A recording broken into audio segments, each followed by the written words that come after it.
ce que tu penses qui est à toi. Lorsque tu ne t'appartiens pas toi-même, comment tu pourrais défendre ta famille puisque toi-même tu ne t'appartiens pas. Ta famille ne t'appartient pas, rien ne t'appartient, tu appartiens au maître.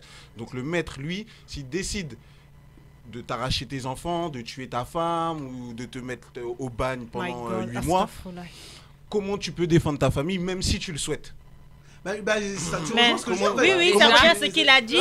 Non, parce que lorsque, en fait, c'est l'impression de penser qu'il était maître de ses décisions, alors qu'il ne pouvait pas agir par lui-même. C'est ce que je suis en train de dire en fait. C'est-à-dire que comme il n'était pas maître de décision, il ne pouvait. C'est-à-dire que le fait de s'attacher, parce que tu construis ta famille, naturellement, tu vas finir avec ta famille. C'était la logique pour tout être humain. Et même pour les animaux, c'est une logique, tu vois, je veux dire. Donc ce qui se passe, c'est que comme il n'était pas maître, entre guillemets, de lui-même, il n'était pas libre. Il n'était pas maître. Il ne s'appartenait pas. Donc c'est-à-dire que du jour au lendemain, on pouvait dire bah maintenant je t'ai vendu, tu vas à tel endroit. Bien sûr. Et donc c'était une telle déchirure que en fin de compte, ils ont fait le choix de ne plus s'attacher. Voilà. Et les hommes, si je peux arriver sur un point avec vous, c'est que au-delà de cette période où ils étaient sous l'esclavage, une fois libérés, qu'est-ce qui s'est passé? Ils étaient libérés sur une île, prison à ciel ouvert. Donc, on mime les actes et les comportements de qui? Du maître. Le maître avait sa femme à la maison. Il s'octroyait des petits plaisirs avec les femmes de l'extérieur. Malheureusement, on a un comportement de mimétisme qui s'est répété. Et ça, malheureusement, les gens, ils ne l'ont peut-être pas perçu. J'ai jamais entendu cette... Alors, oui, elle est partie d'un raisonnement logique du fait que l'on y ait passé du temps beaucoup avec le maître occidental qui a tendance à aller vadrouiller de l'extérieur. Il a adopté ça. Mais excusez-moi, de mon point de vue, ce n'est pas si fondé que ça quelque part. Alors, qu'est-ce que vous allez dire des hommes africains, des hommes noirs, des hommes tout court, parce que allez voir, là elle a commencé par l'Occident, c'est ça, l'occidental, oui c'est ça, l'occidental, qui sort voir ailleurs. Il n'est pas antillais pourtant. Et qu'est-ce que vous allez dire des hommes noirs africains ou américains et autres aussi qui trompent tout le temps? C'est culturel après. C'est culturel, sans doute. Mais il y a quand même quelque chose. Oui, mais au-delà de la polygamie en quelque sorte, en fait, de voir ses parents, ses arrière-grands-parents avoir plusieurs femmes et pas dans le mal puisqu'ils sont au courant, c'est dans le système et dans la culture dans laquelle ils vivent. Et on va parler des Occidentaux à l'époque de l'esclavage, ils s'octroyaient tous les droits. Donc pour eux, que je fasse ça ou ça ou ça. Mais jusqu'à maintenant, les Occidentaux trompent aussi leurs épouses ou leurs copines. Je veux dire, pour moi, au fait, est-ce qu'en réalité, l'ADN de masculin n'est pas un ADN naturellement... trompeur, c'est ça? Oui, bon, je ne vais pas aller dire jusqu'à trompeur parce que dira-t-on de ceux qui fondent une famille avec plusieurs femmes, de la polygamie, et qui ne trompent pas à l'extérieur, etc. Donc, je vais dire, est-ce que c'est pas un gène, on dit un gène ou une gène? Un gène de polygame.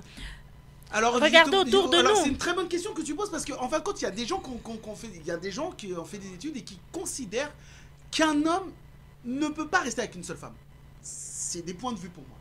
Il y a des gens pour moi qui restent avec une seule femme. Mais il faut savoir aussi une chose que, après moi je suis aussi croyant. Quand l'homme, on sait que les Congolais croient trop en Dieu, ils ne trompent pas. Après, il a créé la femme. Pour moi, la femme est la création la plus aboutie de Dieu. Pour moi, c'est mon point de vue. Amen. Il l'a fait. Tu viens de leur lancer des fleurs là. Vraiment à une vraie complémentarité avec l'homme. Parce que l'homme avait du mal à s'en sortir sur Terre. Parce qu'il lui a fait une aide. Une complémentarité pour mener la mission qu'il avait confiée à Adam. Entre guillemets, c'est comme ça qu'on voit. C'est ça. Maintenant, quand il a créé la femme, à ce qui paraît, Adam, quand il a vu, il a fait wouah! Chair de ma chair. Mais, parce que nous aussi, on a une femme, mais il y a des fois, tu vas dehors, tu fais waouh! Mais tout comme je pense. Mais Tiken, attends, excuse-moi de t'avoir coupé, Tiken. Je finis vite fait. Mais tout comme je pense des femmes aussi, il y a des fois, vous marchez dans la rue, vous voyez des hommes. Wow! Attends, je vais dire plusieurs choses pour ce peu de choses que tu viens de dire. Déjà, tu commences à dire, Adam, quand le bon Dieu a créé Ève, il a vu Ève, il a fait waouh! Et puis nous les hommes aussi, lorsqu'on voit des femmes, on fait mais attends, on fait pareil. Mais au départ, il n'y a qu'un seul homme et une seule meuf. Il a vu une seule meuf, il a fait waouh. Il n'a pas vu gauche à droite. Waouh, waouh, waouh, waouh. Mais parce que c'est un peu l'ADN de toutes les femmes aujourd'hui. Donc c'est-à-dire que, en fait, c'était la première, mais après... Lorsqu'on se met en couple avec une femme, on doit être conscient que c'est son complémentarité, c'est son compte. Voilà, c'est tout. C'est elle, waouh, point barre. Alors attention, ça va être un débat vraiment. Alors je t'explique pourquoi. Parce que c'est vrai que les femmes veulent que quand elles sont avec un homme, l'homme ne fait que waouh pour elles. Bien sûr. Je pense que c'est pas vrai. Je continue, je t'ai dit. Maintenant, tu as soulevé deux autres sujets. D'autres sujets où tu disais, même nous les meufs, lorsqu'on marche dans la rue ou bien qu'on croise des hommes, on fait waouh. Alors, je vais raconter une petite anecdote. Une fois, je sortais de chez moi, c'était à Dakar, avec un pote. On passait, et puis il y avait des gens qui s'asseyaient partout là, dans une rue. Et puis, il y a une jeune dame, très sexy, sensuelle, bam, waouh, qui est là. Alors, nous, on sort après, même le pote, il n'a pas pu s'empêcher. Alors, je lui ai dit, est-ce que ce n'était pas mon copain à l'époque?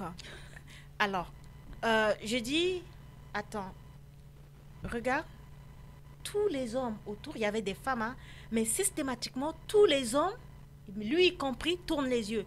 Ce n'est pas parce que ils vont aller draguer cette fille obligatoirement, ils vont aller faire mais il y a un instinct qui est là naturellement, tous ils tournent les yeux pour le regarder. Mais je dis chérie, soit elle s'habille, soit tu te rinces les yeux. Bon. Bon, en partant de là, donc je me suis dit, si nous partons sur ce postulat que tu as avancé, le bon Dieu qui a créé l'homme et parallèlement la femme, un être beaucoup plus complet. Je crois qu'en chacun d'entre nous, en tant qu'être vivant, être humain, on a notre mal qui fait notre particularité singulière en tant que femme ou en tant qu'homme.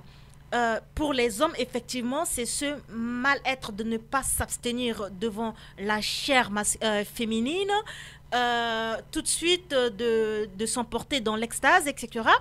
Et ça ne peut pas se maîtriser. Ça a besoin aujourd'hui de goûter ici, ça goûter celui-là, etc. Tout comme il existe des hommes qui sont bien, qui ont de l'endurance. Ils sont affermis. Non, oui, qui ont de l'endurance et qui arrivent à se retenir, à se maîtriser, etc. Mais on parle de cas général. C'est ça. Nous, notre mal-être en tant que femme, c'est quoi? C'est le désir profond de créer un foyer, par exemple, d'avoir un enfant. Là, c'est un mal-être qui existe chez toutes les femmes. Bon, j'appelle un mal-être parce que c'est un désir très profond. Lorsqu'on n'arrive pas à réaliser, on est un peu perturbé. Regardez, lorsqu'on rentre dans une histoire, c'est quoi pour rassurer une femme? C'est lui donner un foyer. Tu es la maîtresse de mon cœur, tu es la reine de ma maison, c'est toi. C'est-à-dire, quelle que soit l'agitation, quelle que soit la méchanceté, mais c'est de mettre la femme dans cette assurance-là et elle reste là, posée. Vous voyez? Tandis que le cas contraire, elle va être une personne, un individu très perturbé, qui ne sait pas sur quel pied danser. Elle est perdue, une femme. Alors justement, il y a une femme qui est là. Est-ce que tu partages ce point de vue? Je comprends son point de vue. Partager, non. Pourquoi? Parce que, effectivement, il y a cet aspect bestial derrière lequel tout le monde se cache. C'est un peu facile. Pourquoi? Parce qu'on est doté d'une intelligence que les animaux n'ont pas. Donc, je trouve que dire qu'on est soumis à son instinct animal, qu'il y a ce côté... L'instinct, il prend le dessus au-dessus de l'intelligence. Lorsque, par exemple... C'est le mentalement pour moi qui fait la diff. Tu te retrouves dans une situation de danger. L'instinct de peur prend le dessus sur ton intelligence. Donc, un instinct, c'est toujours plus fort qu'une émotion. Alors, tu ne peux pas forcément gérer vraiment cet instinct, parce que c'est un instinct. Si ton instinct te dit de courir, tu vas pas comprendre pourquoi, tu seras déjà en train de courir. Cela ne veut pas dire, excuse-moi de t'avoir coupé ma chérie, cela ne veut pas dire qu'il n'existe pas, comme je l'avais dit tout à l'heure, des hommes capables de se maîtriser, malgré leur virilité, malgré leur intelligence, malgré leur fortune, leur